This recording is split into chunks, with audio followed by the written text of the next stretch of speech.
Miss Ishana Ibnat, আপনার বয়স ২৭। আমার চেয়ে আপনি ১-১.৫ বছরের বড়।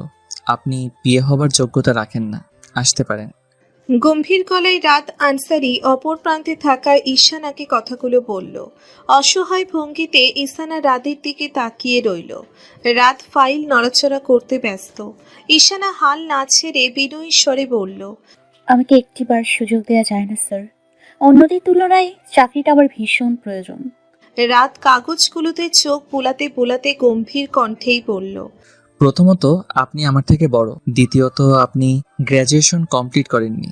আর তৃতীয়, আপনি ডিভোর্সি। কোন যোগ্যতায় আমি আপনাকে চাকরি দিব বলুন তো? এরূপ বাক্য তাকে শুনতে হবে ভেবে আগে থেকে প্রস্তুতি নিয়ে এসেছে ঈশানা। দৃষ্টি নত রেখে মন ক্ষোভ প্রকাশ করছে নিচের ওপর। ছোটবেলায় বাবা মাকে হারিয়ে মামা বাড়িতে শৈশব কৈশোর কেটেছে তার। মামি নিজের মেয়ের মতো ভালোবাসলেও মামা দুচোখের বিষ মনে করত ঈশানাকে। বহু কষ্টে কলেজের তন্টি পার করে ভার্সিটিতে থাকাকালীন বিদেশি ছেলের সঙ্গে বিয়ে হয় তার। বিয়ের পরের দিন সদ্য বিবাহিত স্বামী না জানিয়ে এক প্রকার পালিয়ে বিদেশে চলে যায়। বিয়ের সময় এক ঝলক স্বামীকে দেখেছিল, তারপর আর দেখা হয়নি তাকে। বাসর রাতে তার একাকী কেটেছে। ৪ বছর স্বামীর অপেক্ষায় শ্বশুরবাড়ি থেকেছে সে। সেখানে সকলের অবহেলা লাঞ্ছনা সহ্য করতে হয়েছে। জানুয়ারি মাসের ৩ তারিখে বিদেশ থেকে ডিভোর্সের পেপার পাঠানো হয়। শত বেদনাকে উপেক্ষা করে ডিভোর্স পেপারে সাইন করে শ্বশুরবাড়ি ত্যাগ করে ঈশানা। মামা বাড়িতে না এসে তার প্রিয় বান্ধবী সোহানার বাড়িতে ওঠে। ১ সপ্তাহ সেখানে থেকে বিভিন্ন কোম্পানিতে চাকরির ইন্টারভিউ দিয়েছে সে। আজকে রাত টেক্সটাইল কোম্পানিতে পিএ পদে চাকরির ইন্টারভিউ দিতে এসেছে। যে কোনো মূল্যে তাকে চাকরি পেতেই হবে। এভাবে বান্ধবীর উপর নির্ভর হয়ে চলতে চাইছে না ঈশানা। হয়তো এখান থেকে ও আজ ফিরে যেতে হবে তাকে। সামনে বসা রুক্ষ সুস্থির যুবক ডেস্কের উপর ফাইল রেখে অন্য ফাইল ঘাঁটতে আরম্ভ করলো। সে যে এখানে বসে আছে এতে তার বিন্দু মাত্র মাথা ব্যথা নেই। এখানে আসার পর থেকেই তার দিকে না তাকিয়ে কথা বলেছে, একবারের জন্য তাকায়নি সে। দেখে মনে হচ্ছে তার মেয়েদের দিকে তাকানো নিষিদ্ধ। রাতের তেজি স্বর শুনে ঈশানা চৈতন্য ফিরে পায়। মিস ঈশানা, আপনাকে যেতে বলা হয়েছে। ঈশানা মিনতি করে বলল, প্লিজ স্যার, একবার সুযোগ দিন। আমি আপনার প্রতি কৃতজ্ঞ থাকবো সারা জীবন। আউট। রুক্ষ চরিত কণ্ঠে শুধালো রাত। ঈশানা ছলো ছলো আখি যুগল দ্বারা ফাইল হাতে নিয়ে দ্রুত পায়ে প্রস্থান করলো। বের হবার পর আরেকটি মেয়েকে ভেতরে ডাকা হয়। ঈশানা বক্ষে ফাইল চড়িয়ে বেরিয়ে আসে বাহিরে। তখন গাড়ি থেকে কালো স্যুট পরা আরেকজন ব্যক্তিকে বের হতে দেখে ঈশানা বুঝতে পারে উনি এই কোম্পানির ম্যানেজার মুরাদ শেখ। ভেতরে রাত আনসারিকে নিয়ে বাকি সবাই কটূক্তি করছিল, কিন্তু মোরাদের সম্পর্কে ভালো সুবাক্য বলছিল তারা। ঈশানা যেন তাকে দেখে এক চিত্রে আশার আলো খুঁজে পায়। ভেতরে যাওয়ার পূর্বেই এগিয়ে যায় তার নিকট। বলেই সম্বোধন করে ডাক দেয় মুরাদকে। সানগ্লাস চোখ থেকে খুলে মুরাদ ঈশানার দিকে দৃষ্টি ফেলে। এক দৃষ্টিতে ঈশানাকে পর্যবেক্ষণ করে নেয় তার তীক্ষ্ণ আঁখি যুগল দ্বারা। গোলাপি রঙের সালোয়ার কামিজ পরিধান, শ্যামলা বর্ণের লাবণ্যময়ী অধিকারী ঈশানা। মুরাদ মৃদুস্বরে বলল, ইয়েস, বলুন কিভাবে সাহায্য করতে পারি। ঈশানা ইতস্তত বোধ ফেলে সরাসরি বলে ফেলল, আমার চাকরিটা খুব প্রয়োজন, প্লিজ যদি একটু সাহায্য করতেন। আপনি আমার সঙ্গে আসুন, আপনার ফাইলটি দিন আমাকে। কণ্ঠে অনুরোধ তার। মুরাদ বুঝতে পারে ইন্টারভিউতে মেয়েটি টেকেনি। আর এমনিতেও রাত যাদের ইন্টারভিউ নিবে তাকে অবশ্যই সব দিক থেকে পারফেক্ট হতে হবে। বিন্দুমাত্র খুঁত থাকা চলবে না। মুরাদ সেকেন্ড কয়েক চুপ থেকে কোমল স্বরে বলল। ঈশানা সন্তোষী প্রকাশ করে ফাইল এগিয়ে দিল। মুরাদের পিছু পিছু হাঁটতে আরম্ভ করলো। মুরাদ ফাইল ঘেটে দেখতে দেখতে রাতের কেবিনের দিকে এগিয়ে যাচ্ছে। কিছু স্টাফ তাকে দেখে গুড মর্নিং বার্তাটি জানাচ্ছে। বিরতিহীন অ্যালার্ম বেজে চলেছে। ঘড়ি জানান দিচ্ছে ৮টা বাজে। রাত ঘুমন্ত অবস্থায় টের পেয়ে টেবিলে হাত দিয়ে বন্ধ করে দেয় অ্যালার্ম ঘড়িটি। আড়ামোড়া ভেঙে বিছানা ত্যাগ করে জানালার পর্দা সরিয়ে দেয়। তৎক্ষণাৎ হুড়মুড়িয়ে এক ফালি রোদ জানালার কাচ ভেদ করে ভেতরে প্রবেশ করে। সকালের স্নিগ্ধ রোদ রাতের খুব প্রিয়। কপালে জড়ো হওয়া এলোমেলো চুলগুলো এক হাত দিয়ে সরিয়ে দেয়। সেই হাত কাছের ওপর রাখার পূর্বেই তার ফোনটি বেজে ওঠে। দ্রুত এগিয়ে যায় বিছানার নিকট। স্ক্রিনে মামুনি নামটি লেখা দেখে তৃপ্তিময় মৃদু হেসে রিসিভ করে বলল, গুড মর্নিং মামুনি। রেহানা আনসারি রাশভারী কণ্ঠে জবাব দিল, মর্নিং। দ্রুত ফ্রেশ হয়ে বাহিরে এসো, আমি ড্রয়িং রুমে অপেক্ষা করছি তোমার জন্য। বাক্য শেষ করেই ফোন কেটে দিলেন। রাদের কপালে চিকন ভাঁজ পড়ে, সঙ্গে কিছুটা বিস্ময় বোধ করে।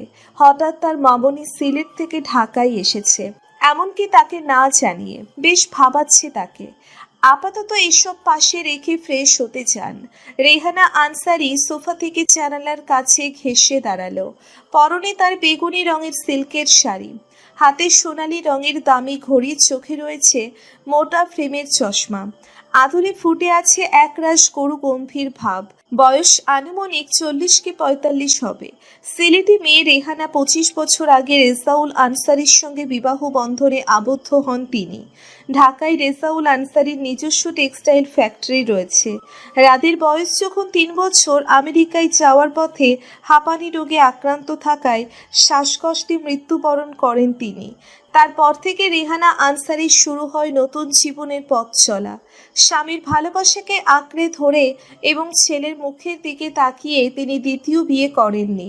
তাদের একমাত্র ছেলেকে পালন করার দায়িত্বের মাঝে স্বামীর বিজনেসের সম্পূর্ণ দায়িত্ব তার কাঁধে চলে আসে। ঢাকার পাশাপাশি রাত টেক্সটাইল ফ্যাক্টরি সিলেটেও নির্মাণ করেন। দ্বিগুণ হয়ে ওঠে তাদের অর্থ সম্পদ। কঠোর পরিশ্রমের মাধ্যমে আজ তিনি এত দূর আসতে পেরেছে। 1 বছর হলো রাত তার মায়ের সঙ্গে বাবার বিজনেসে যুক্ত হয়েছেন। সিলেটের ফ্যাক্টরি রেহানা আনসারি দেখছেন, ঢাকারটি দেখছে রাত। একটি বিশেষ কারণে তিনি রাতকে না জানিয়ে ঢাকায় এসেছেন। মামুনি, রেহানা আনসারি চৈতন্য ফিরে পান ছেলের স্বরে। সরে এসে ছেলের দিকে তাকিয়ে বললেন, বসো। রাত কোট পাশে রেখে বসলো। তিনি অপর পাশের সোফায় বসলেন। ছেলেকে মনোযোগ সহকারে দেখে নিলেন। রাত রুটিন অনুযায়ী কাজকর্ম করতে পছন্দ করে। অফিসিয়াল পোশাকে কোট হাতে বের হয়েছে। দেখে বোঝা যাচ্ছে কথা শেষে অফিসের গন্তব্যে রওনা হবেন। রাত শান্ত কণ্ঠে শুধালো, কোনো সমস্যা? তুমি নাকি নতুন বিয়ে নিচ্ছ? হ্যাঁ। ছেলে নাকি মেয়ে? ছেলে মেয়ে ম্যাটার না, কাজের দক্ষতা ভালো হতে হবে। ইফ ইউ ডোন্ট মাইন্ড মামুনি, তোমার হঠাৎ ঢাকায় আসার কারণ জানতে পারি? তোমার জন্য নতুন বিয়ে নিয়োগ করেছি আমি। মেয়ে নাকি ছেলে? মেয়ে। পরিচয়? রেহানা আনসারি তার ম্যানেজার রফিকের দিকে তাকায়। আঙুলের ইশারায় তাকে একটি বার্তা পৌঁছায়। রফিক তার কথা অনুযায়ী বাহিরে গিয়ে ফিরে আসে ঈশানাকে সঙ্গে নিয়ে। ঈশানা রফিকের পিছু পিছু গুটি গুটি পায়ে এগিয়ে আসে। ঈষৎ ভয় তাকে কাবু করে ফেলছে বারংবার। ঈশানা রেহানা আনসারির পাশে এসে দাঁড়ায়। তিনি ঈশানাকে দেখিয়ে রাদের উদ্দেশ্য করে বলল, ঈশানা ইবনাথ, যাকে তুমি কাল রিজেক্ট করেছো। রাত এক পলক তাকিয়েই ভ্রু কুঁচকে বলল, মামুনি, তাকে কেন?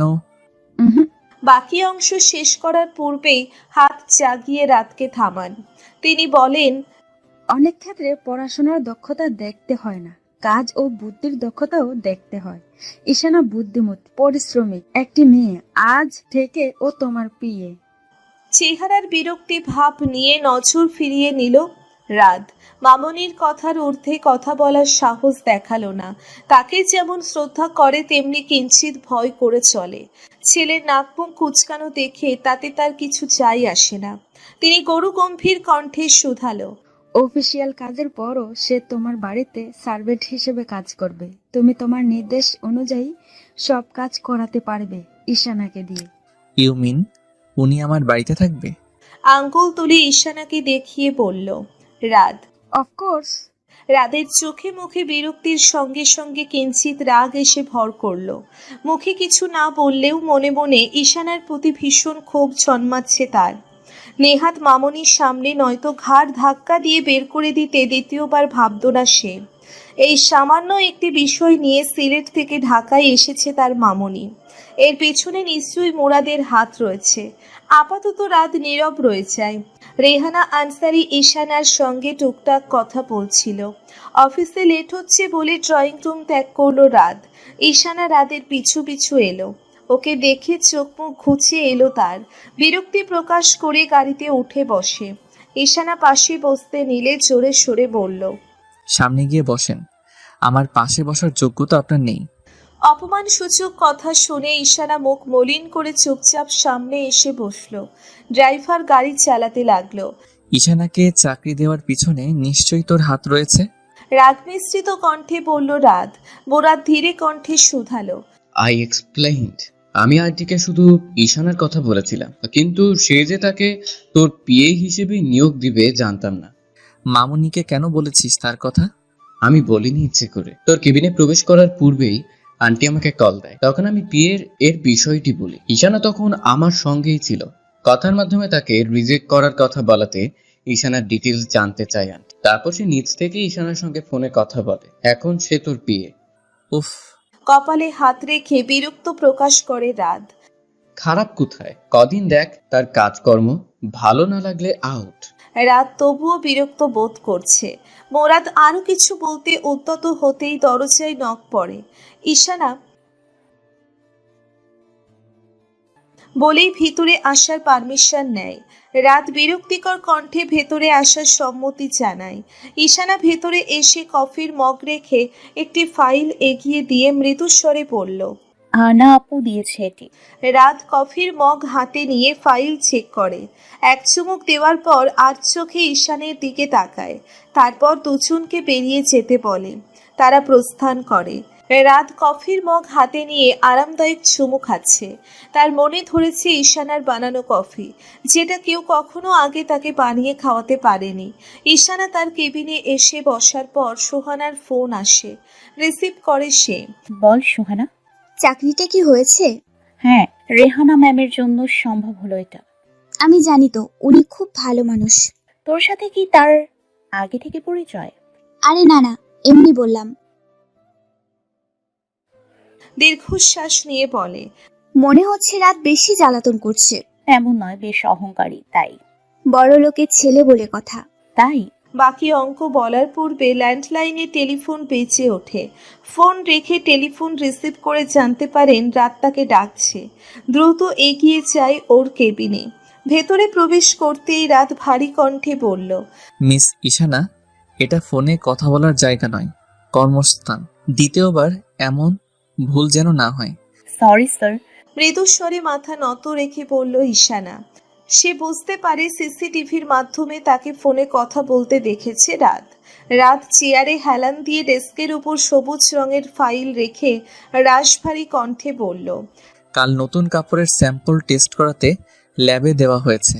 ল্যাবের ডকুমেন্টসগুলো কালেক্ট করুন এবং স্টাফদের কাছ থেকে আগের ডকুমেন্টসগুলো নিয়ে আসুন। আর হ্যাঁ, কাপড় ডিজাইনের ডকুমেন্টসগুলো আনতে ভুলবেন না। জি স্যার।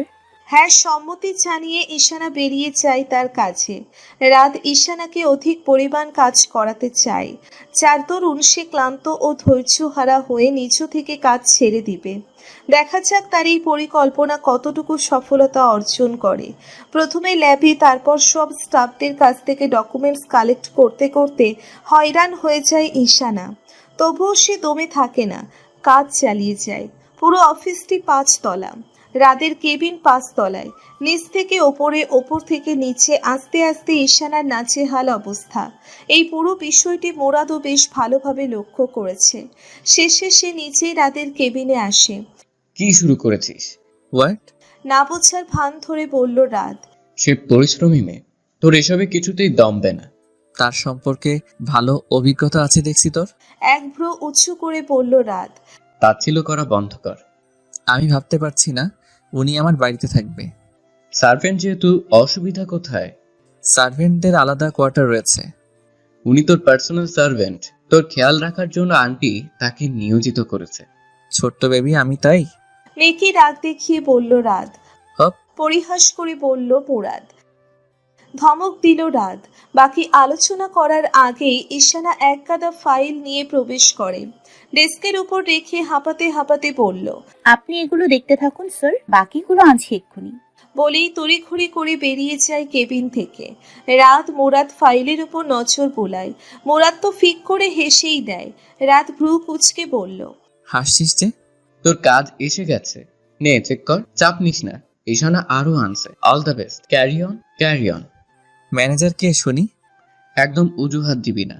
আমি তাকে বলিনি এগুলো কালেক্ট করতে, তুই বলেছিস ঠেলা সামলা। বলেই রাত কিছু বলার উদ্যত হওয়ার আগেই প্রস্থান করলেন। রাতের বিরক্ত মাখা আদলে রাগ ফুটে ওঠে। উপায় নেই ভেবে একটি একটি করে ফাইল ঘাঁটতে আরম্ভ করে। লাঞ্চের পরপরই ঈশানার কাজ পুনরায় শুরু হয়। আর 2 সেক্টর আছে। এদের ফাইল কালেক্ট করতে করতে রাত হয়ে যেতে পারে, তাই দ্রুত পায়ে কাজ করতে থাকে। রাত অর্ধেক ফাইল কেবল দেখেছে, এখনো অনেকগুলো টেবিলের উপর গড়াগড়ি খাচ্ছে। ফাইল দেখার সময় মনিটরে ঈশানাকেও দেখে নিতে ভুল হয় না তার। সকাল থেকেই দৌড়ঝাঁপের ওপর রেখেছে তাকে। শুধু লিফটে উঠলেই মাথা ঠেকিয়ে হেলান দিয়ে দাঁড়িয়ে রয়। ঈশানার অসহায় ক্লান্ত মুখমণ্ডল রাতের হৃদয় স্পর্শ করতে পারেনি। এক বিন্দু মায়া হয়নি তার। সে শুধু নজর রেখেছে কখন ঈশানা ফাঁকি দিবে, সেই অজুহাতে তাকে আউট করবে। কিন্তু ঈশানা প্রচুর পরিশ্রম করে, পুরো ফাইলগুলো সন্ধ্যার পরপরই রাতের ডেস্কে পৌঁছে দিতে সক্ষম হয়। ফিরে এসে নিচের কেবিনে টেবিলের উপর মাথা রেখে শুয়ে পড়ে। ক্লান্তিতে আঁখি যুগল বুঝে আসে ঠিক সেই মুহূর্তে ল্যান্ডলাইনে কল আসে। পিক করে রাত তাকে কফি নিয়ে যেতে বলে। আর হলো না একটু রেস্ট নেওয়া। দ্রুত অফিস ক্যান্টিনে এসে কফি বানিয়ে রাতের জন্য নিয়ে আসে কেবিনে। রাত কফি খেতে খেতে ফাইল দেখছিল। ঈশানা বের হয়ে যাওয়ার সময় পুনরায় ফিরে আসে মৃদু স্বরে বলে, স্যার, আমি বাড়িতে যেতে চাই। রাত না তাকিয়ে জিজ্ঞেস করলো, ওয়াই? আমার কিছু জিনিসপত্র রয়েছে সোহানের বাড়িতে, সেগুলো আনতে হবে। ওকে, বাট দ্রুত চলে আসবেন। জি। বলেই কেবিন ত্যাগ করে ঈশানা। রাত ফাইল বন্ধ করে কলম আঙ্গুলের মাঝে নিয়ে থুতনিতে ঠেকায়। কফির মগের উপর নজর পড়তেই চোখ ছোট ছোট করে আসে তার। সে নীরবে কিছু একটা ভাবছে। হয়তো তার ভাবনার কেন্দ্রবিন্দু জুড়ে ঈশানা রয়েছে। বিধ্বস্ত শরীর নিয়ে রুমে ফিরল ঈশানা। দরজার নিকটে দাঁড়িয়ে ক্লান্তিতে পা যেন আগে বাড়াতে ইচ্ছে করছে না। হাত বাড়িয়ে কলিং বেল বাজানো কষ্টকর। দেয়ালে পিঠ ঠেকিয়ে হাত বাড়িয়ে কোনো মতে কলিং বেল বাজাতে সক্ষম হয়। দরজা খোলার সময়টাতে পিঠের সঙ্গে মাথাও ঠেকিয়ে রাখে দেওয়ালে। 1 মিনিট অতিবাহিত হলেই সোহানা দরজা খোলে। ঈশানাকে ক্লান্তিকর চোখে মুখে দেখে বিস্ময় কণ্ঠে বলে, তোর এই অবস্থা কেন? তাড়াতাড়ি ভেতরে আয়। মুখ থেকে কোনো বার্তা না চালিয়ে ভেতরে প্রবেশ করে ঈশানা। কয়েক পা এগিয়ে সঙ্গে সঙ্গে সোফায় আধশোয়া হয়ে ঝলে পড়ে। সোহানা বিনা বাক্যে রান্নাঘরে গিয়ে গ্লুকোজ গুলে দ্রুত ফিরে আসে। ঈশানাকে খেতে দিয়ে পাশে এসে বসে। মৃদু স্বরে জিজ্ঞেস করে, আজ বেশি পরিশ্রম হয়েছে ঈশা? ঈশানা অস্ফুট স্বরে উত্তর দিল, এটা তো হারাবাড়ি ছিল। হঠাৎ করে কল কেটে দিলি কেন? স্যার ডেকেছিল। স্যার বলিস না, রাত বল। ও তোর ছোট ইয়ার। ব্যাপার না, আজ প্রচুর ঘাটিয়েছে। তোকে দেখে স্পষ্ট বোঝা যাচ্ছে তোর কপালে কি শোক পাখিটা কখনো ধরা দেবে না রে। বহু আগে মারা গিয়েছে, গোসল করে আসি, তারপর বাকি জিনিসগুলো গোছাতে হবে। আমি গুছিয়ে রেখেছি, তুই কি সত্যি চলে যাবি? মুখ মলিন করে বলল সোহানা। হ্যাঁ, তোকে কদিন জ্বালিয়েছি, আর জ্বালাতে চাই না রে। তোর তো একটা ভবিষ্যৎ আছে। চুপ থাক, মাঝে মধ্যে আসবি না? তা আসবো। বলতে বলতে ওয়াশরুমের দিকে এগোয় ঈশানা। 2 বান্ধবী গল্প করতে করতে প্রায় 10টা বাজিয়ে দেয়। ঈশানা তখনই বাড়ি থেকে বের হয়। রাত যে তাড়াতাড়ি যেতে বলেছিল সেই বিষয়টি একদমই মাথা থেকে বেরিয়ে গেছে তার। বাড়ি থেকে বের হবার পর রিকশায় দেখা মিলছে না। যাও পাচ্ছে ভাড়া দ্বিগুণ চাইছে। ঈশানা ব্যাগ হাতে হাঁটতে শুরু করে। মেইন রাস্তায় এসে রিকশা নিবে বলে ভাবে। হাতে কেবল 500 টাকা আছে, সেটাও সোহানা দিয়েছে। এই টাকা দিয়ে বেতন পাওয়ার আগ পর্যন্ত এই মাসটা কোনো মতে চলতে হবে। তাই এরা দেরা ভাড়া দিয়ে রিকশায় যাবে না। 5 মিনিট হাঁটার পর রিকশা আর পাচ্ছে না। যা দেখা যাচ্ছে সব ট্যাক্সি। তাতে ঈশানা যাবে না। দোকানপাট অনেকেই বন্ধ করে বাড়ি চলে গেছে, শুধু এক দুটি দোকান খোলা রয়েছে কেবল। আরেকটু পথ এগোয় ঈশানা। হঠাৎ একটি হলুদ রঙের ট্যাক্সি ঈশানার সামনে এসে থামে। গাড়ির কাঁচ নামিয়ে একটি লোক ঈশানার উদ্দেশ্য করে বলে, ম্যাডাম কোথায় যাইবেন? আহেন নামাই দিয়ে আহি। ঈশানা লোকটিকে এক পলকে দেখে নিল। হ্যাংলা পাতলা মুখে খোঁচা খোঁচা দাড়ি রয়েছে। ঈশানা জবাব দিল, বনানী যাবেন? আহেন। ভাড়া কিন্তু 50 টাকা দিব। আইসা। এত দ্রুত রাজি হওয়াতে ঈশানা দেরি করে না, দ্রুত গাড়িতে উঠে বসলো। গাড়ি ছুটতে লাগলো। 20 মিনিট চলার পর বনানীর কিছুটা অংশে আসি পূর্বে আরেকজন লোক এসে গাড়িতে ঠিক ঈশানার সঙ্গে পিছনের সিটে বসলো। ঈশানা এপাশে চেপে বসলো। লোকটি সিগারেট ফুঁকছিল। ঈশানার সমস্যা হচ্ছে এতে, তবুও কিছু বলল না। ঈশানার কাছে এই ব্যক্তিকে দেখে সুবিধাজনক মনে হচ্ছে না। সে চালাকি করে ব্যাগের চেইন খুলে ভিতরে এক হাত ঢুকিয়ে রাখে। হঠাৎ পিছনের লোকটি সিগারেট ফেলেই সামনের ব্যক্তির উদ্দেশ্যে চিল্লিয়ে বলল, রুস্তম বাই মুসলমার। কথাটা শেষ করতেই ঈশানাকে ধরতে আসতে যাবে, এমতো অবস্থায় ঈশানা ব্যাগের ভেতর থেকে পেপার স্প্রে বের করে লোকটির চোখে নিক্ষেপ করলো। লোকটি চেঁচিয়ে উঠে দুহাত দিয়ে চোখ ঢেকে ফেলল। সামনের লোকটি গাড়ি জোরে ব্রেক কষিয়ে ঈশানাকে পিছনে ঝুঁকে ধরতে চাইলে তার চোখেও নিক্ষেপ করে স্প্রে। দুইজনে চিৎকার করে ছটফট করতে থাকে। ঈশানা চট জলদি গাড়ি থেকে বেরিয়ে ব্যাগ রাস্তায় রেখে দুই পায়ের জুতো খুলে হাতে নেয়। তারপর গাড়ির দরজা খুলে দুজনকে কলার ধরে টেনে বের করে হাতের জুতো দিয়ে ইচ্ছে মতো পিটাতে থাকে। একে তো তারা চোখের যন্ত্রণায় কাবু, তার উপর ঈশানার জুতোর পিটানি খেয়ে নাস্তা নাবুদ। ঈশানা ক্ষিপ্ত কণ্ঠে তাদের উদ্দেশ্যে বলছে, ভেবেছিলি কি হ্যাঁ আমি অবলা নারী? সুযোগ নিতে চেয়েছিলি? আয় নে না। নারীদের এতটাও অবলা অসহায় মনে করিস না। তারা খেপে গেলে আগুনের গোলাতে পরিণত হয়। আচ্ছা মতো আরো কয়েক ঘা দিয়ে ব্যাগ থেকে 50 টাকার নোটটি ড্রাইভারের মুখের উপর ছুঁড়ে ফেলে বলল, নে তোর টাকা। ফ্রিতে চলার অভ্যেস আমার নেই।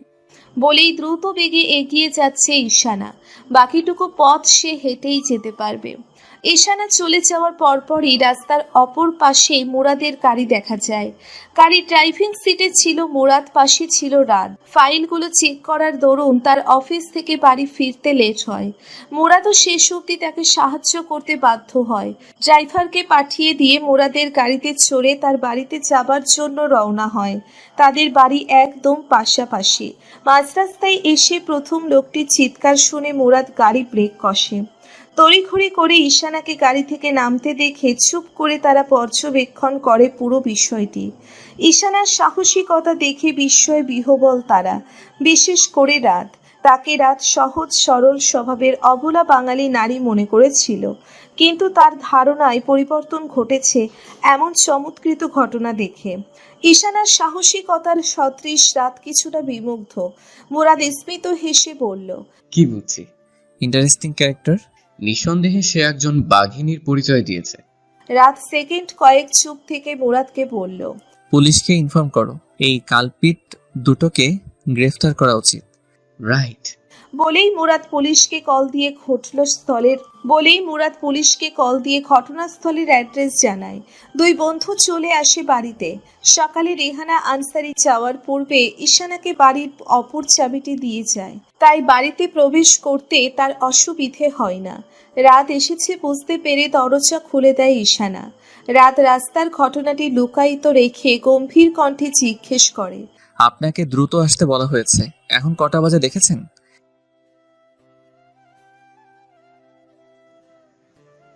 এত রাত করে এসেছেন, বাই চান্স রাস্তায় যদি কোনো সমস্যা হতো তার ড্রাইভার কে নিত? ঈশানা দৃষ্টি নত রেখে চুপ করে দাঁড়িয়ে থাকে। রাত সরু চোখে তাকায়। ঈশানা এখন নিজেকে যতটা শান্তশিষ্ট উপস্থাপনা করছে, সে মোটেও শান্তিপ্রিয় মেয়ে নয়। তার মধ্যে অগ্নিশর্মা বিদ্যমান।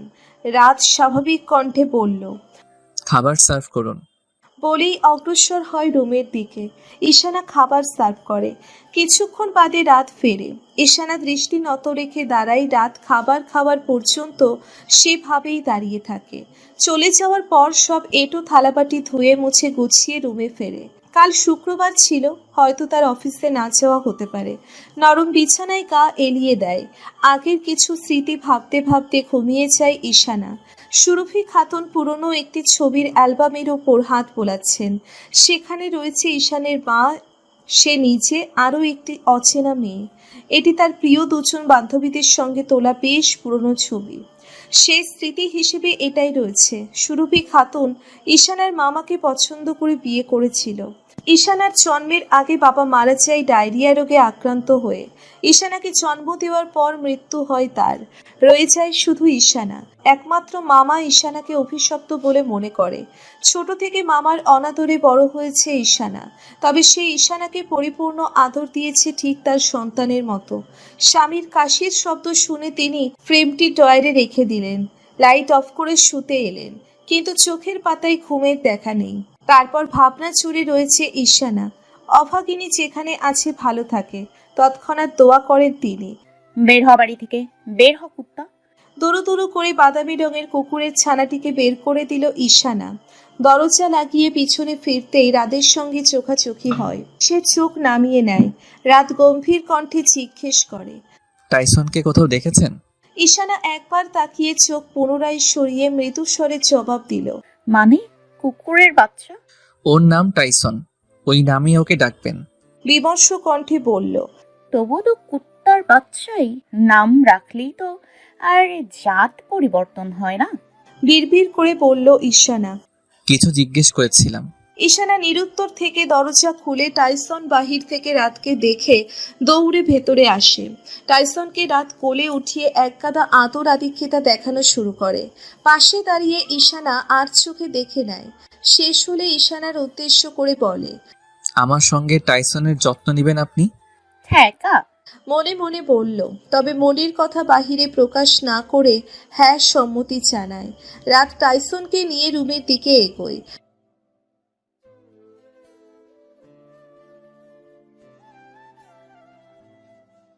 বিড়বিড় করতে করতে ঈশানা রান্নাঘরের দিকে অগ্রসর হয়। কোথ না টাইসন, আই টাইসন কোথায় তুমি? আরে বলছে কই গেল? ডাকতে ডাকতে হয়রান আমি। টাইসনের খাবার হাতে বিড়বিড় করছে ঈশানা। তার ধারণা সঠিক হয়েছে। ঈশানাকে আজ অফিসে যেতে হয়নি। হৃদ সাপ মানা করে দিয়েছে। ঘরের সব কাজ তাকে আজ করতে হয়েছে। ফার্নিচার মোছা থেকে শুরু করে বাদবাকি যাবতীয় সব কাজ করেছে ঈশানা। তার মধ্যে রান্নাও করেছে। বাকি সার্ভেন্টের ছুটি দিয়েছে রাত 1 সপ্তাহের। এখন বাড়িতে দুটো ছুঁই ছুঁই। রাত দুপুরে আসবে কিনা বলে যায়নি। টাইসনের খাবার হাতে সোফায় বসে। তখনই বিদঘুটে আওয়াজ শোনা যায় ফোনের। আপাতত ঈশানার কাছে বিদঘুটেই মনে হচ্ছে। টাইসনের খাবার ফ্লোরে রেখে রিসিভ করতে রুমে আসে। সোহানা কল দিয়েছে। কিছুটা স্বস্তি নিয়ে কথা বলে ঈশানা। বল দোস্ত, কি করছিস? কুত্তা ডাকে। কুত্তা? বিস্ময়কর কণ্ঠে জিজ্ঞেস করলো। হ্যাঁ, তার নাম নাকি আবার টাইসন। ব্যঙ্গ করে বলল, টেনশন? রাধেই টাইসন। মানে রাত কুত্তা পালে? আরে তোকে তার দায়িত্ব দিয়েছে? রে বোন। সোহানা হেসে ফেলে। ঈশানা মেকি রাগ নিয়ে বলল, হাসিস না, এমনিতে প্রচুর কাজ করায়, তার উপর টাইসনের দায়িত্ব দিয়েছে। তুই তো শেষ ঈশা। জানা আছে। আচ্ছা শোন, বিকেলে ফুড গার্ডেনে আসতে পারবি? কেন, কাজ ছিল নাকি? আমি চাকরি পেয়েছি। কংগ্রাচুলেশনস। পার্টি দিবি তাই তো? তুই ছাড়া আছেই বাকি আমার খুশি মুহূর্ত উদযাপন করার। সেম। দীর্ঘশ্বাস ছেড়ে বলল ঈশানা। তাহলে চলে আসিস 7টায়। এখনো শিওর না, রাতকে বলি, দেখি সে কি বলে। আচ্ছা রাখছি। উভয়ে ফোন রেখে দেয়। ঈশানা টাইসনকে খুঁজতে বের হয়। বাহিরে এসে গলা ফাটিয়ে চিল্লিয়ে ডাকছে। প্রতিটা রুম চেক করেছে, শুধু বাকি আছে রাতের রুম। সেই রুমে যাওয়ার সাহস তার হচ্ছে না, কারণ সকালে কতগুলো রুলস দিয়েছে এ বাড়িতে থাকার। রুলগুলো করলে ফাইন দিতে হবে 3000 টাকা। আপাতত সে ফকির, তাই সে রুমেই যাবে কি যাবে না ভাবছে। টাইসনকে ঠিকমতো 3 বেলা খাবার খাওয়াতে হবে, এটাও রুলসের এক অংশ। দুটি মিলিয়ে ঈশানা দ্বিধাদ্বন্দ্বে পড়ে যায়। তবে সে যাওয়ার জন্য উদ্যত হয়। সিট কাটি অল্প খুলে উকিঝুঁকি দিচ্ছে। খাটের এক কোণায় টাইসনের আরামদায়ক বেড রাখা ছিল, সেটার উপর আয়েশ করে ঘুমুচ্ছে সে। ঈশানার চোয়াল শক্ত হয়ে আসে, সে বাহিরে গলা ফাটিয়ে ডাকছে, ভেতরে সে আরাম করে ঘুমুচ্ছে। এক প্রকার চিল্লিয়ে বলল, টাইসনের বাচ্চা এদিকে আয়, তোকে কতক্ষণ ধরে ডাকতেছি। বয়রা, শুনিস না? টাইসন ঈশানার খ্যাকানি শুনে মুখ তুলে একবার তাকিয়ে পুনরায় সেভাবেই শুয়ে রইল। ঈশানার মুখ কিছুটা হা হয়ে গেল। কুকুরদেরও যে এত ভাব থাকে আজ সে প্রথম দেখল। ঈশানা কম কম গলায় ফের বলল, তুই আসবি নাকি আমি ভেতরে আসবো? চাইলেও সে ভেতরে যেতে পারবে না। তবুও বলে দেখলো যদি টাইসন নিচে থেকে আসে এই ভেবে, কিন্তু এবারও টাইসনের ভাবমূর্তি পরিবর্তন হলো না। সে ভাবেই শুয়ে আছে। রাগে ঈশানার দাঁত মুখ খিচ আসে। পেছনে একবার তাকিয়ে চট করে ভেতরের দিকে পা চালায়। টাইসনের ঘাড় ধরে উঁচু করে খেকিয়ে বলল, আসল কুত্তা বয়রা কুত্তা ভাব দেখাস? ফাটাইয়া থুকু পিটাইয়া খেদাইয়া দিব বাড়ি থেকে। কয়বার ডাকছি তোকে? হ্যাঁ, গিলে আমাকে উদ্ধার কর, নয়তো। বাকিটা বলার পূর্বে রাদের গলা খাকারি শুনে দরজার দিকে তাকায়। ঈশানার চোখ কোটায় থেকে বেরিয়ে আসার জোগাড়। টাইসন রাতকে থেকে ঈশানার হাত থেকে ছুটে পালিয়ে ওর পায়ের কাছে আসে, কোলে তুলে নিয়ে ঈশানাকে ক্ষোভিত চোখে দেখতে থাকে। ঈশানার দৃষ্টি নত রেখে কাচুমাচু ভঙ্গিতে বলে, আমি টাইসনকে খাবার দেওয়ার জন্য এই রুমে এনেছিলাম। দেখে মনে হচ্ছে না সেটি। গম্ভীর কণ্ঠে বলল রাত। সত্যি বলছি স্যার। তাহলে ওকে বকছিলেন কেন? আর কি যেন বলেছিলেন? ও বাড়ি থেকে বের করে দিবেন। Sorry sir. Not accepted. আপনি রুলস অমান্য করেছেন। প্রথমত আমার রুমে এসেছেন, দ্বিতীয়ত টাইসনকে কুকুর বলেছেন, তৃতীয়ত ওর সঙ্গে খারাপ আচরণ করেছেন। 9,000 টাকা জরিমানা হয়েছে। ঈশানা থতমত চেহারায় তাকায়, ত্বরান্বিত হয়ে বলল, আমি সত্যি ওকে নিতে আপনার রুমে এসেছিলাম। ওকে ফাইন, 6,000 দিবেন। দুকাত উঁচু করে বলল রাত, তারপর কোমল স্বরে বলল, এবারের মতো। No way. বাকি অংশটুকু শেষ করার পূর্বেই রাত ভারী কণ্ঠে শুধায়, আমার কাছে এত টাকা নেই। আপনার স্যালারি থেকে 6,000 টাকা বাদ পড়বে। কোনো উপায় অন্তর নেই দেখে ঈশানা নিরাশ হয়। সেভাবেই দাঁড়িয়ে থেকে চলে যাওয়া ধরলে রাত বলে, আমার এবং টাইসনের খাবার সার্ভ করুন। উত্তর দিয়ে ঈশানা প্রস্থান করলো। বাহিরে এসে কপালে হাত বুলাতে থাকে। কিছুটা অবসন্ন দেখায় তাকে। সামনের মাসের স্যালারিটা তার ভীষণ প্রয়োজন ছিল, তবে সে ভেবে রাখে আগে থেকে এমন কোনো কাজ করবে না যাতে করে তার ফাইন দিতে হয়। সে দ্রুত খাবার টেবিলে রাখতে আরম্ভ করে। কিছুক্ষণ বাদে রাত টাইলসকে কোলে নিয়ে বের হয়। খাবার খেতে বসে টাইলসকে সঙ্গে নিয়ে টাইলস খাবার খাচ্ছে ছড়িয়ে ছিটিয়ে। ঈশানা দেখে রাগে ফুঁসছে, পারছে না শুধু কিছু বলতে, নয়তো লাঠি দিয়ে বের করে দিত। নিজেকে ভেতরে ভেতরে শান্ত রাখা। রাতের খাওয়া শেষ হবার পর চলে যাওয়ার সময় ঈশানা বলল, স্যার, আমার সন্ধ্যার সময় একটু ছুটি লাগবে। কেন? সোহানের সঙ্গে দেখা করতে যাব। রাতের কপালে দুটি চিকন ভাঁজা দেখা যায়। কালকে তার বাড়ি থেকে এসেছে। সোহানার জন্য কাল অ্যাক্সিডেন্ট হতে হতে রক্ষা পেয়েছে। এসব ভেবে সেকেন্ড কয়েক পর জবাব দিল, যাবার প্রয়োজন নেই। স্যার। Shut up. বনে রুমে এসে মুখের উপর দরজা লাগিয়ে দেয় রাত। প্রধানিত চোখে তাকায় রাতের দরজার দিকে, তারপর সবকিছু গুছিয়ে রাগ নিয়ে খেতে বসে। সন্ধ্যার সময় আকাশের রং এমন ডিমের কুসুমের ন্যায় রূপ ধারণ করেছে। কিছুক্ষণ বাদে চারদিকে আঁধার নেমে আসে। আকাশে ভেসে ওঠে হাজারো তারার বেলা। দুদিন বৃষ্টি বর্ষণের ফলে শীতের রেশ চলে এসেছে। বাহিরে হালকা শীত শীত অনুভব করছে। ঈশানা মাগরিবের নামাজ পড়ে রাতকে কফি বানিয়ে দিয়ে ব্যালকনিতে আসে। তার মন প্রচণ্ডভাবে খারাপ। সোহানার বলা কথাটি বারবার মনে পড়ছে। ঢাকায় সে ব্যতীত আপন বলতে কেমন তেউ নেই। সোহানার এমন খুশির মুহূর্তে পাশে থাকতে পারবে না ভেবে খারাপ লাগছে। ছোট্ট আবদারটুকু রাখা হলো না। সোহানার কল আসে। ঈশানার মন আরো খারাপ হয়ে যায়। কি করবে উপায় অন্তর না পেয়ে সে ভেবেই নেয় সোহানার সঙ্গে দেখা করতে যাবে, তবে সেটা রাতের আড়ালে, রাতের অন্ধকারে। ফোন বন্ধ করে রাখে ঈশানা। অন্য প্রান্তে সোহানা রেস্টুরেন্টে এসে অপেক্ষা করছে। ঈশানাকে কল দিতে গিয়ে ফোন সুইচ অফ পাচ্ছে। ফোন খারাপ হয়ে যায়, তাই সঙ্গে রাগও হয় কিছুটা। 1 ঘন্টা অপেক্ষা করে গাড়ি ফিরে আসে সোহানা। তখনও কল দিয়ে ফোন অফ পেয়েছে সে। প্রতিমধ্যেই আনমনা হয়ে ফোনের স্ক্রিনের দিকে নজর তাক করে হাঁপাতে গিয়ে হোঁচট খেয়ে পড়ে যেতে নিলে কোনো মতে সামলে নেয়। বিরক্ত বোধ নিয়ে ঘুরে তাকিয়ে দেখে একটি লোক হাঁটু ভেঙে নিচে বসে কিছু একটা করছে। সোহানার মন মেজাজ এমনিতেই খারাপ ছিল, তাই সে চুপ থাকতে পারে না। কাঠিন্য স্বরে লোকটির উদ্দেশ্যে বলল। রাস্তার মাঝখানে বসে কি যাত্রা দেখছেন? সোহানার কণ্ঠের স্বর শুনে উঠে দাঁড়িয়ে ঘুরে তাকায় মুরাদ। কানের ব্লুটুথ খুলে পকেট থেকে স্বাভাবিক স্বরে শোনে। আমাকে বলছেন মিস? সোহানা চোখ বন্ধ করে বিরক্ত প্রকাশ করে বলে। হ্যাঁ। কি বলছেন মিস? নিচে বসে কি যাত্রা দেখছেন? এখানে বসে কি যাত্রা দেখা সম্ভব? মুরাদ নিচের প্রশ্ন করে বসল সোহানাকে। সোহানা বিরক্ত নিয়ে গমগমে গলায় ধমক দিয়ে আওড়ালো। চুপ করুন, একটুর জন্য আপনার ওপরে পড়া থেকে রক্ষা পেয়েছি। পড়ে তো জাননি মিস। বিনয়ী স্বরে জিজ্ঞেস করল মুরাদ। না। আমি আমার কেডসের ফিতা বাঁধছিলাম। রাস্তার পাশে বসে বাঁধলে কি বেশি অসুবিধা হতো? আই এম সরি মিস, আমি বুঝতে পারিনি আপনি অন্ধের মতো হেঁটে আমার গায়ের উপর পড়তে যাবেন মিস। স্মিত হেসে বলল মুরাদ, চেহারায় তার দুষ্টু মিষ্টি হাসির ছাপ। অন্ধ বলছেন কাকে? একে তো ভুল করেছেন, তার উপর তর্ক করছেন। ভুলটি কি আপনার নয় মিস? না, আমি ভুল করিনি। চমৎকার মিথ্যে কথা বলতে পারেন আপনি। আমি কি মিথ্যা বললাম? রেগে মেগে বলল। আপনি দূর থেকে ফোনে স্ক্রিনে তাকিয়ে হেঁটে আসছিলেন, এটা কি সত্যি নয় মিস? সোহানা বুঝতে পারে বিষয়টি সত্যি। ঈশানাকে কল দেওয়ার ফ্যাসাদে এমনটা হয়েছে, আর সেটা মুরাদও দূর থেকে লক্ষ্য করেছে। তবে সে দমবে না, দোষ স্বীকার করতে নারাজ। বলল, একদম না। মিথ্যে বলা মেয়েদের কি স্বভাব মিস? জানি না। ছাড়ি দিয়ে বলে হাঁটতে নিল। আচমকা মুরাদ হাত ধরে আটকে দেয়। সোহানা চমকিত চোখে মুখে মুখ সামনে তাক করে রেখেছে। একটুর জন্য মুখ থুবড়ে চায়নি খাম্বার সংস্পর্শে। মুরাদ বাঁচিয়ে নিয়েছে বলে রক্ষে হয়েছে। লজ্জায় মুখ ফেরাতে পারছে না তার দিকে। মুরাদকে বিষয়টি বুঝতে নিতে চায় না সে। তার হাত থেকে হাত সরিয়ে নাক মুখ কুচকিয়ে বলে, আমি দেখেছি খাম্বাটি, হাত না ধরলেও হতো। মুরাদ নজর সরিয়ে নিচের ঠোঁট কামড়ে হেসে ফেলে।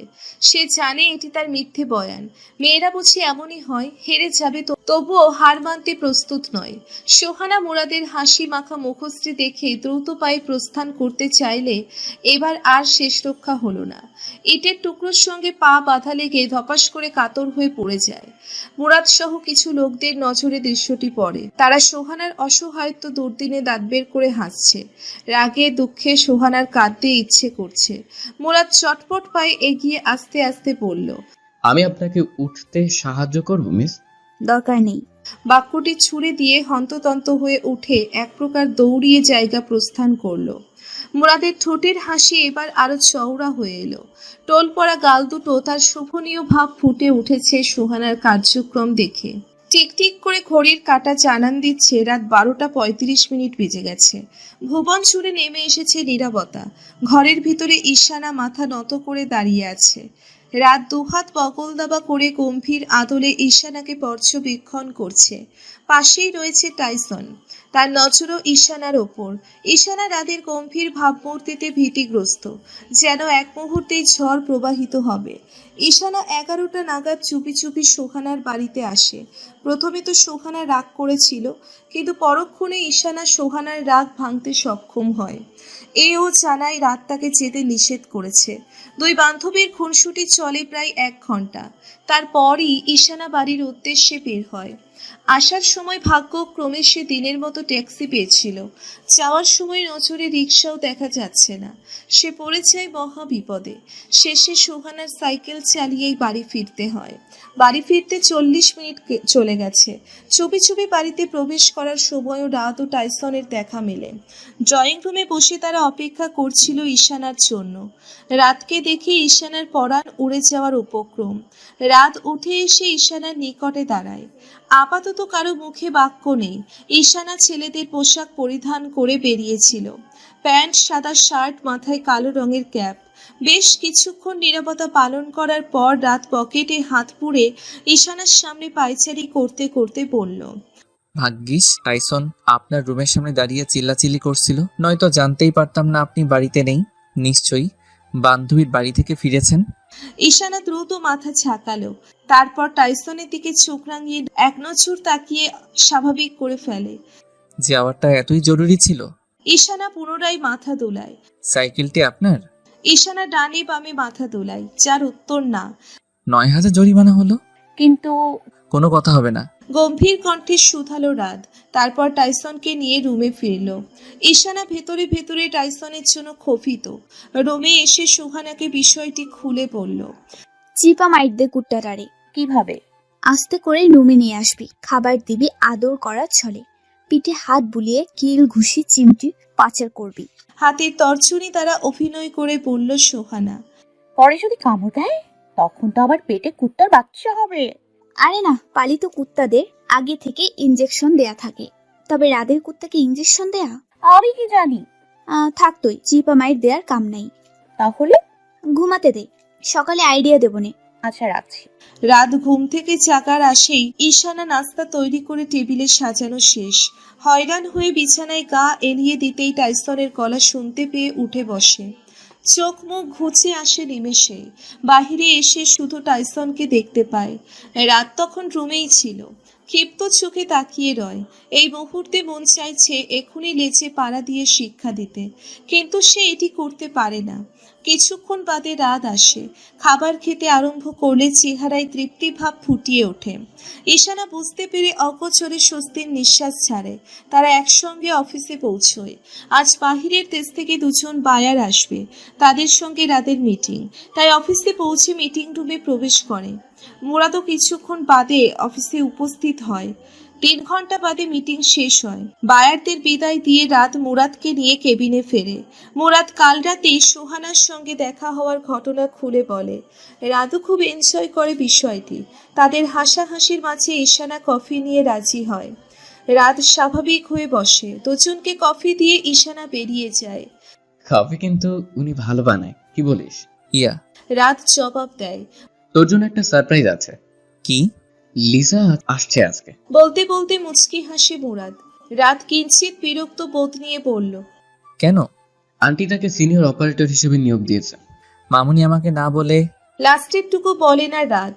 তিনি ভালো মনে করেছেন, আর এমনিতেও লিসা খুব ভালোভাবে তার দায়িত্ব পালন করবে, সঙ্গে তোরটাও। বলেই ফিক করে হেসে দেয়। রাত রেগে একটি কলম নিক্ষেপ করে মুরাদের বাহুতে। মুরাদ তবুও হাসে। ইতিমধ্যেই সেখানে লিসার আগমন ঘটে। মুরাদ হাত তুলে হাই বললে লিসা খুশি হয়ে এগিয়ে এসে জোরপূর্বক জড়িয়ে ধরে। মুরাদ বিষয়টি স্বাভাবিকভাবে নেয়। তারপর রাতের দিকে এগিয়ে যায়। রাত বসা অবস্থায় আলিঙ্গন করে বসতে বলে। লিসার সম্পর্কে রাতের চাচাতো বোন হয়। রাতকে লিসা পছন্দ করে অনেক আগে থেকে। লিসাকে রাত একদমই পছন্দ করে না। তার মামুনির এই একটি কর্ম অপছন্দের তালিকায় পড়েছে। লিসাকে সিনিয়র অপারেটর বানাতে ঘোর আপত্তি তার। আমি প্রচুর হ্যাপি রাত, তোমার কোম্পানি অপারেটর বলে কথা।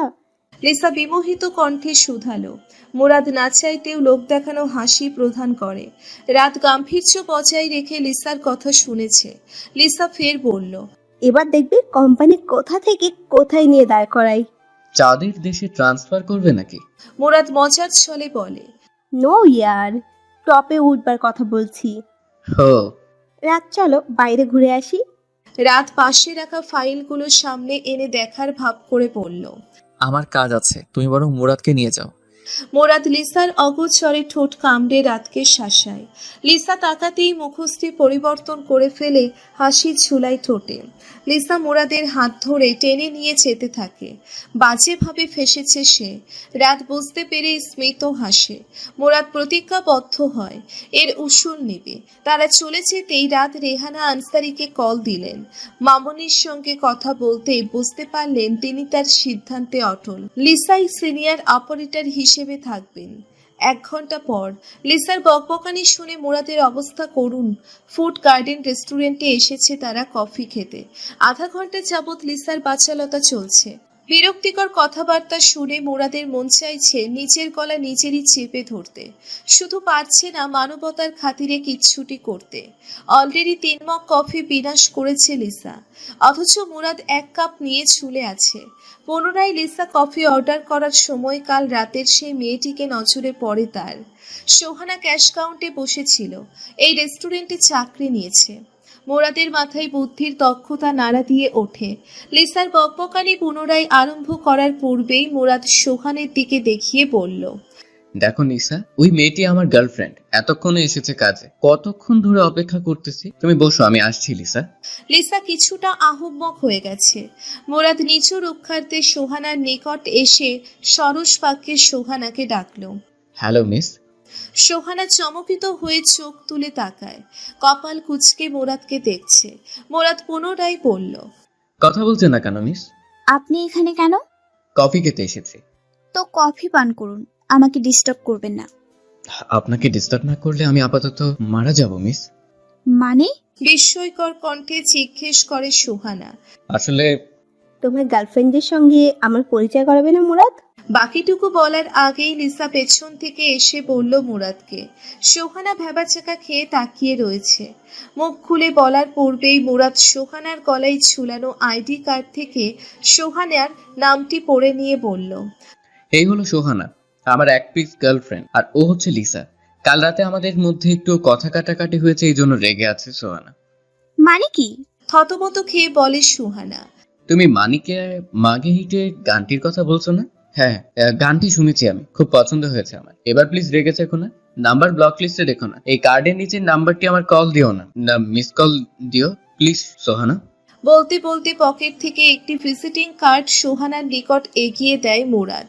লিসাকে টেনে নিয়ে যেতে যেতে উত্তেজিত হয়ে ফের মুরাদ বলে, মিস কল দিও জানো, আমি অপেক্ষা করব।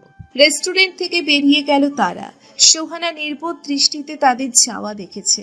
তার কার্ডটি হাতে উঠিয়ে নিয়ে মুরাদের নাম জানতে পারে। তবে মুরাদের বলা আবোল তাবোল বাক্যগুলো মাথায় ঢুকছে না। না আগামাথা বুঝেছে কিছু। দুটি ভয়াবহ বিপদের হাত থেকে রক্ষা পেয়েছে মুরাদ, নয়তো ভুগে মরতে হতো তাকে। কিন্তু সে মনে মনে অপরাধ বোধ অনুভব করছে। তাকে মিথ্যা গার্লফ্রেন্ড বানানো ঠিক হয়নি। ফ্যাক্টরিতে পৌঁছে রাতকে বিষয়টি জানায় লিসা। আহম্মকের মতো শুধু শুনেছে রাত। লিসা বাহিরে যাওয়ার পর মুরাদ পুরো বিষয়টি রাতকে জানায়। গিল্টি ফিল করছিস? সঙ্গে অপরাধ বোধ কাজ করছে। কল দিয়েছে সোহানা?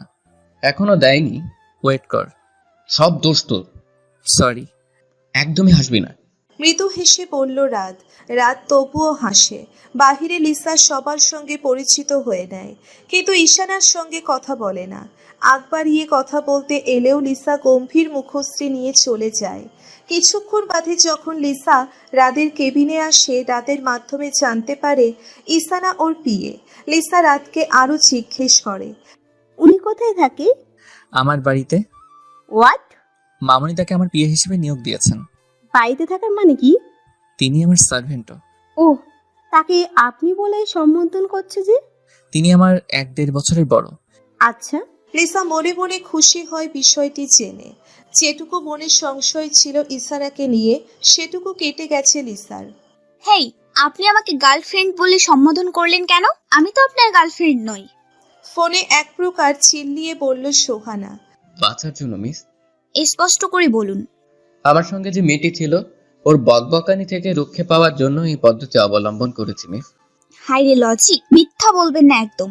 সত্যি বলছি মিস, পুরো বিষয়টির জন্য আমি দুঃখিত। দুঃখিত মাই ফুট। দেখা করুন আমার সঙ্গে মিস, ফুড গার্ডেনে আসবো। এবার বুঝি বউ বলে সম্বোধন করার বাকি আছে? মেকি রাগ নিয়ে বলল। হ্যাঁ, বললে খুশি হবেন কি? মুচকি হেসে বলল, শাট আপ, আপনি একটা অভদ্র লোক। দেখা করে ভদ্রতা শিখিয়ে দিন মিস। সোহানা রেগে চুপ করে রয়। কান থেকে ধোঁয়া বের হবার উপক্রম হয়েছে তার। বেশি রাগ হচ্ছে মিস? আসুন আপনি। আসছি মিস। সোহানা কান থেকে ফোন সরিয়ে খট করে কেটে দেয়। রাগের চোয়াল শক্ত হয়ে আছে তার। অন্য প্রান্তে মুরাদ হাসে। সোহানাকে রাগান্বিত দেখতে তার বেশ লাগে। রাতে ঘড়িতে 7টা বাজে। রাত ঈশানাকে আগে ভাগে বাড়ি যেতে বলেছে। লিসাও মুরাদ আজ তার বাড়িতেই ডিনার করবে। এজন্য তাকে বাড়িতে ফিরে রান্না করতে হবে। টাইসনকে খাবার দিয়ে রান্না বান্নার বাদ বাকি সরঞ্জাম গুছিয়ে নেয়। আরম্ভ করে তার রান্না বান্নার কাজ। এদিকে সোহানা এখনো অপেক্ষা করছে মুরাদের জন্য। কাউন্টারে বসে বারবার গেটের দিকে উকি দিচ্ছে। অবশ্য সে চাইছে না এটি করতে। তবুও বারংবার চোখ সেদিকে চলে যাচ্ছে। আধা ঘন্টা বাদে মুরাদ রেস্টুরেন্টে পৌঁছয়। আপাতত কাস্টমারদের ভিড় একটু কম। ম্যানেজারকে বলে সোহানা ছুটি নিয়ে নেয়। মুরাদকে উপেক্ষা করে বাহিরে এসে দাঁড়ায়। মুরাদ ব্যাপারটি কিছুটা বুঝতে পেরে বাহিরে এসে সোহানার নিকট প্রশ্ন রাখে। বাহিরে এলেন যে মিস? আপনার সঙ্গে ভেতরে বসে কথা বললে সবাই ভাববে আপনি আমার বয়ফ্রেন্ড, এজন্য বাইরে এসেছি। গুড, তবে এখানে দাঁড়িয়ে আমরা কথা বলবো মিস? সোহানা সেকেন্ড কয়েক পর জবাবে বলল। সামনে চলুন। গাড়িতে বসুন। একদম না। বলেই সোহানা হাঁটা ধরল। মুরাদ স্মিত হেসে গাড়িতে বসলো। সোহানা ফুটপাত দিয়ে হাঁটছে। মুরাদ ওকে ফলো করে আস্তে ধীরে গাড়ি এগুচ্ছে। রাস্তার শেষ মাথায় এসে সোহানা থামে। মুরাদ নেমে সোহানার কাছে আসে। তৎক্ষণাৎ সোহানার রাগী কণ্ঠে শুধালো। মিথ্যে কেন বলেছেন? রাখবেন না মিস, আমি বলছি 1 ঘন্টা যাবৎ বক বকানি শুনেছি লিজার। শেষে বিরক্ত হয়ে আপনি আমার গার্লফ্রেন্ড বার্তাটি জানিয়ে ওকে নিয়ে চলে গেলাম। বিলিভ মি মিস, গাড়িতে বসেও আমার মাথা অর্ধেক শেষ করে দিয়েছে আপনার বিষয়ে প্রশ্ন করে। সোহানা সরু চোখে তাকিয়ে বলল। এটা বলার প্রয়োজন ছিল না। ওই সিচুয়েশন মস্তিষ্ক আমার ফাঁকা ছিল, সরি মিস। ইটস ওকে, কিন্তু পরের বার আপনি আমার সামনে আসবেন না, অনুরোধ রইল। জি ধন্যবাদ মিস। সোহানা বিনা বাক্যে চলে যেতে নিলে পেছন থেকে মুরাদ বলল। আসুন মিস, বাড়ি পৌঁছে দিই। সোহানা হাঁটতে হাঁটতে জবাব দিল। বাড়ি চিনে রাখার ধান্দা? মুরাদ ফিক করে হেসে দেয়, বলে। এতটাও ছেঁচড়া মনে করবেন আমাকে মিস? সোহানা জবাব দিল না আর। হেঁটে মুরাদের দৃষ্টিতে বাহিরে চলে গেল। মুরাদ গাড়ি নিয়ে বাড়ি ফিরল। ডিনারের সময় বকবক করে বাড়ি মাথায় তুলে রেখেছে লিসা।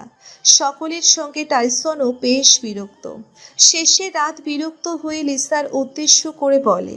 স্টপ লিসা, টাইসন বিরক্ত হলে তোমায় কামড় দিবে। লিসা ভীতিকর চোখে টাইসনের দিকে একবার তাকিয়ে বলল। রিয়েলি? ইয়া, এজন্য চুপ থাকো, নয়তো কামার। মুরাদ তাল মিলিয়ে বলল। ও মাই গড, চুপ থাকাই বেটার। ইয়েস। রাত জবাব দিল। ঈশানা মৃদু হাসে। মুরাদ মনে মনে বলল। আগে যে কেন বললি না বেটা? সকালে খাবার খাওয়ার সময় লিসা চুপ ছিল টাইসের জন্য, যদি কামড় দেয় এই ভয়ে। রাত লিসাকে চুপচাপ খেতে দেখে অগোচরে বাঁকা হাসে। এরপর নিরবচ্ছিন্ন করে বলে। পাশের অ্যাপার্টমেন্টে তোমার থাকার ব্যবস্থা করা হয়েছে, আশা করছি তোমার কোনো অসুবিধা হবে না লিসা। আমি এখানে থাকলে কি বেশি অসুবিধা হবে রাত? আমি একা থাকতে পছন্দ করি, শুধু মামুনির জন্য। বাকি অংশটুকু বলার আগেই থেমে যায় রাত। লিসা বুঝতে পারে ঈশানার বিষয়টি। ঈশানা রাতের কথাটি বুঝতে পারে। মন ক্ষুণ্ণ হলেও নিচের ভেতরে দমিয়ে ফেলে।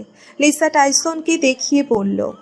রাত, টাইসনকে ভেতরে পাঠাও না প্লিজ। কথা বলতে না পারলে দম বন্ধ হয়ে মারা যাবো আমি। রাত না তাকিয়ে বলল। অভ্যাস করো লিসা, আমি ভাবছি টাইসনকে তোমার ফ্ল্যাটে রাখবো কদিনের জন্য। বেশি কথা বলার রোগ চলে যাবে। হোয়াট? তুমি রেগে বলছো এটি? একা একা কথা বলা বা নিজে নিজে কথা বলা মানসিক রোগ, সিজোফ্রেনিয়া বা মুড ডিসঅর্ডারের লক্ষণ। ওই রোগীরা অনবরত একা একা কথা বলতে থাকে, তাদের কথাগুলোর মধ্যে তেমন একটা সামঞ্জস্যতা নেই। হে, আমি মানসিক রোগী নই, আমি শুধু তোমাদের সঙ্গে বেশি কথা বলি। এটা মানসিক রোগের মধ্যেই পড়ে। উদাহরণস্বরূপ, তুমি নিজের মতো কথা বলছো, কেউ নাই বা শুনুক, কথা চালিয়ে যাচ্ছ।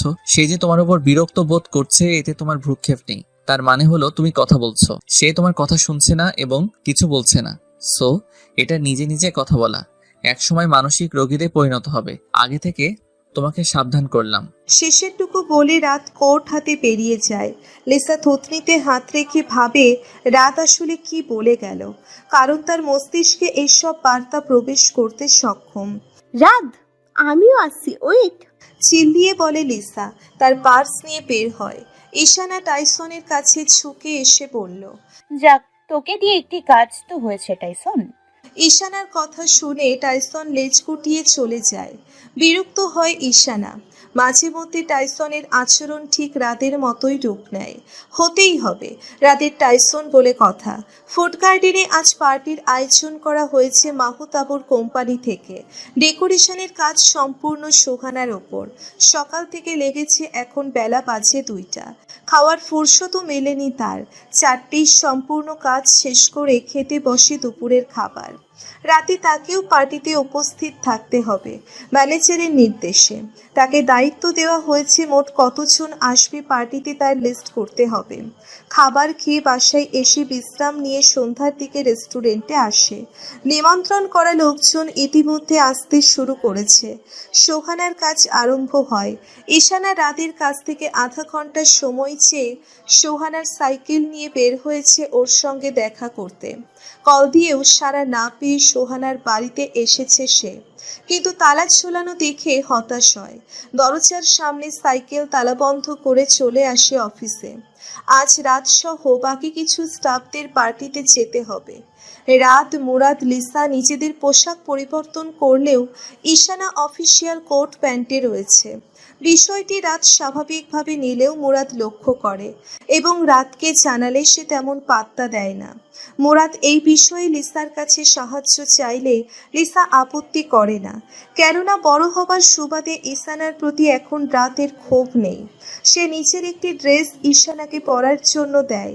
পোশাক পরিবর্তনের জন্য রাতের অনুমতি নিতে চাইলে মুরাদ মানা করে। এতে করে তাকে এক প্রকার বাধ্য হয়ে পড়তে হয়। লম্বা কালো রঙের গাউনটি ছিল ফুল হাতার। প্রথমে বিব্রত বোধ করলেও পরক্ষণে নিজেকে মানিয়ে নেয়। লিসা ঈশানার চেয়ে একটু খাটো ছিল, তাই গাউনটি ফিটফাট হলেও একটু শর্ট হয়েছে ঈশানার। মেকআপবিহীন পাশে সিঁথি কেটে চুলগুলো ছেড়ে বক্ষের সামনে এনে রাখে। ব্যাগ থেকে লাল রঙের লিপস্টিক হালকাভাবে ঠোঁটে দেয়। নিজেকে আয়নায় দেখে প্রচণ্ড আফসোস হয় তার। বিয়ের পর আর সাজা হয়নি। নিজেকে হালকা সাজসজ্জায় দেখে দীর্ঘশ্বাস ছাড়ল। মুরাদের তাড়াহুড়োয় বের হয় সে। রাত অনেকক্ষণ যাবৎ মাইক্রোতে বসে অপেক্ষা করছে। গাড়ির দরজা খুলে ভেতরে প্রবেশ করার সময় দু একটা রাগী বাক্য বলে রাত। যখন ঈশানার ওপর নজর এলো তখন কিছুটা থমকালো। তাকে আজ ভীষণ সুন্দর লাগছে। কালো রঙের গাউনটি খুব মানিয়েছে তাকে। ঈশানা একদম পিছনের সিটে একা বসেছে। গাড়ি চলা থেকে শুরু করে নামা অবধি লিসার কথা চালু ছিল। রাত, মুরাদ বিরক্ত হলেও ঈশানাকে লিসার সব কথা শুনতে হয়। মানবতার খাতিরে ঈশানা টুকটাক কথা বলেছিল। রেস্টুরেন্টের নাম দেখে ঈশানা খুশি হয়। সোহানার সাথে তার দেখা হবে। ভেতরে প্রবেশ করে রাতের সঙ্গে কিছুক্ষণ থেকে সোহানাকে খুঁজতে আসে। পেয়ে যায় কাউন্টারের পাশে। সোহানা লিস্ট করা বাদ দিয়ে কথায় মগ্ন হয়ে পড়ে। একসঙ্গে বসে জুস খাবার সময় মুরাদ উপস্থিত হয়। High miss. সোহানা বিনা বাক্যে মুখ ঘুরিয়ে নেয়। এরূপ আচরণে মুরাদ ঈশানাকে জিজ্ঞেস করলো, আপনার বান্ধবীর ঘাড়ে মেবি সমস্যা হয়েছে, ঘুরে গেল যে। একদম না। এক প্রকার চেঁচিয়ে বলল সোহানা। তাহলে কি অটোমেটিক বা দিয়ে ঘুরে গিয়েছে মিস? কি বলতে চাইছেন? উত্তর দেওয়া তো ভদ্রতার ব্যাপার স্যাপার। হাই বলেছেন, হ্যালো বললাম, হয়েছে? হাত তুলে বলল সোহানা। হ্যান্ডশেক বাকি আছে। হাত বাড়িয়ে বলল মুরাদ। No thanks. সম। বাবা, এসে গার্লফ্রেন্ডের সঙ্গে গল্প জুড়ে দিলে মুরাদ। লিসা বাক্যটি বলতে বলতে পাশের চেয়ারে বসলো। সোহানা দাঁড়িয়ে গিয়ে বলল, আমি মোটেও তার গার্লফ্রেন্ড নই। উনি সেদিন মিথ্যে কথা বলেছেন। থাক, থামো, আর ধামাচাপা দিতে হবে না। বুঝি বুঝি। ঠ্যাঙ্গা বুঝেন। নেক্সট টাইম আপনি আমার সাথে কথা বলতে আসবেন না, মিস্টার মুরাদ। মুরাদের উদ্দেশ্যে কথাটি বলে সোহানা চলে গেল। হেঁটে যেতে যেতে বিড়বিড় করে আরো বলল, সেদিন গার্লফ্রেন্ড বানিয়েছে, কখন আবার বউ বানিয়ে ফেলে আল্লাহ জানে। ঈশানা উঠে সোহানার দিকে এগিয়ে যায়। লিসার বকবকানি শুরু হবার আগেই মুরাদ ফোনের বাহানা দিয়ে চলে যাওয়া ধরে। লিসা মুরাদের যাওয়ার দিকে তাকিয়ে বলল, হে মুরাদ, ঠেকা মানে কি বলো না? ধ্যাত, সবাই আমাকে ইগনোর করে। সোহানা একটু আড়ালে এসে নিজে নিজে এক বাক্য বিনিময় করছে। ঈশানা কাছে এসে দাঁড়াতেই সোহানা বলল, আমার সঙ্গে কেন এমন হলো ঈশা? ভালোবাসা মূল বিষয় সোহানা। না না, সম্ভব না। আগে ভাগে কিছু না বলাই ভালো। তোকে ধন্যবাদ আগে থেকে জানানোর জন্য। এখন জড়িয়ে ধর, মনটা খারাপ রে। ঈশানা মৃদু হেসে সোহানাকে জড়িয়ে ধরল। তৎক্ষণাৎ সোহানা বলল, বাই দ্য ওয়ে, আজ তোকে সুন্দর লাগছে। থ্যাঙ্কস। ড্রেস লিস্টার। বকবকানির। হেসেই জবাব দেয় ঈশানা। তোর এই লুকে যে কেউ পটে যাবে। বাদ দে, তোর সঙ্গে সিক্রেট কথা আছে। রেস্টুরেন্টের ভেতরে কামরা আছে, সেখানে যাই। চল। বেশ কিছুক্ষণ যাবৎ রাত ঈশানাকে দেখতে পাচ্ছে না। লিসা মুরাদকে দেখতে পেলেও ঈশানা সেখানে ছিল না। রাত ঈশানাকে কল দিতে গিয়ে দেয় না। রেস্টুরেন্টের ভেতরে প্রবেশ করে। পার্টি হচ্ছে বাহিরের ছাদে। প্রথম কামরাটি উপেক্ষা করে রাত পরের কামরায় নক করে প্রবেশ করে। কারো সাড়া মেলে না। সেটি ছিল ফাঁকা। বের হতে যাবে এমন সময় ওয়াশরুম থেকে ঈশানার কণ্ঠ শুনতে পায়। সে বাহিরের দিকে হাত তাক করে না তাকিয়ে আছে। সোহানা বিছানার উপরে রাখা প্যাকেটটি দে তো আমাকে, নিতে ভুলে গিয়েছিলাম। রাত বুঝতে পারে রুমে তার বান্ধবী সোহানা ছিল। সে আগে থেকেই মোরাদের মাধ্যমে জানতে পেরেছে এখানে সোহানা কাজ করে। তাড়াতাড়ি দে। রাত পুরো রুমে একবার নজর বোলায়। কাউকে না দেখতে পেয়ে সে প্যাকেটটি হাতে নিয়ে ভিতরে উকি দিয়ে দেখে। দ্রুত ঈশানার হাতের দিকে এগিয়ে দেয়। অজ্ঞাত ঈশানা প্যাকেটটি নিয়ে লক করে দেয় দরজা। রাত রুম থেকে বেরিয়ে যায়। ঈশানা মিনিট কয়েক বাদে বেরিয়ে আসে। তখনই সোহানা প্রবেশ করে। কোথায় গিয়েছিলি? তুই ওয়াশরুমে যাওয়ার পরপরই তো স্যারের ডাক পড়লো, যেতে হলো। ঈশানা কপাল কুঁচকিয়ে বলে, আবার এসেছিলি? না, আমি এখন এলাম। কেন বলতো? তাহলে প্যাকেট কে দিল? পকেট? হ্যাঁ, আমি ওয়াশরুমের ভেতর থেকে তোর কাছে সোনার প্যাকেট চাইলাম আর তুই দিলি। আমি তো দেইনি। গদগদ কণ্ঠে বলে সোহানা। তাহলে কে দিল?